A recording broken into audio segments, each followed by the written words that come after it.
Sterling Ethos presents Shadow Work. Face hidden fears, heal trauma, awaken your dream life. Written by Danielle Massi, LMFT. Read by Inés del Castillo.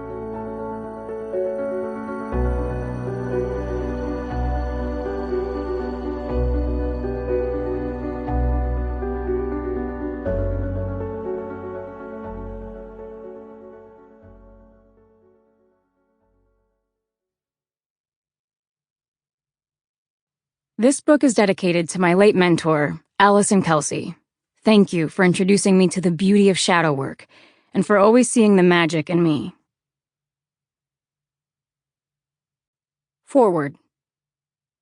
I was thrilled when my beloved teacher, Danielle Massi, invited me to write some opening words for her book about shadow work.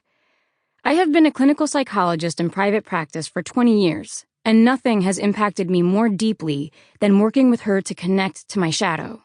Coincidentally, Danielle and I had offices in the same downtown Philadelphia building for years prior to the COVID-19 pandemic, but had never met.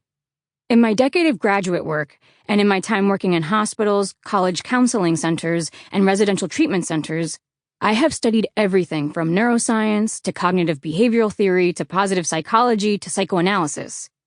In addition, I've been in therapy off and on since my early 20s, including an analysis multiple times a week for 12 years. I've also taken antidepressants during a family health crisis and the early child-rearing years.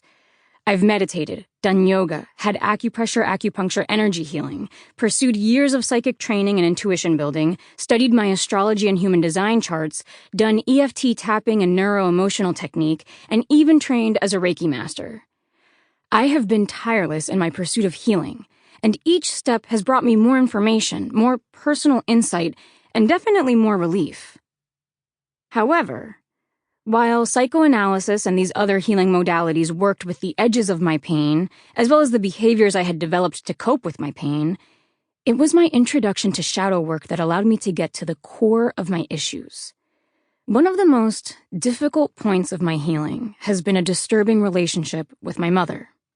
While there are plenty of adult interactions that I remember, much of the psychological, spiritual, and emotional abuse happened at such a young age that it's effectively suppressed and tucked away. In fact, I did not consciously detect any difficulties in this relationship until I moved across the country at age 24.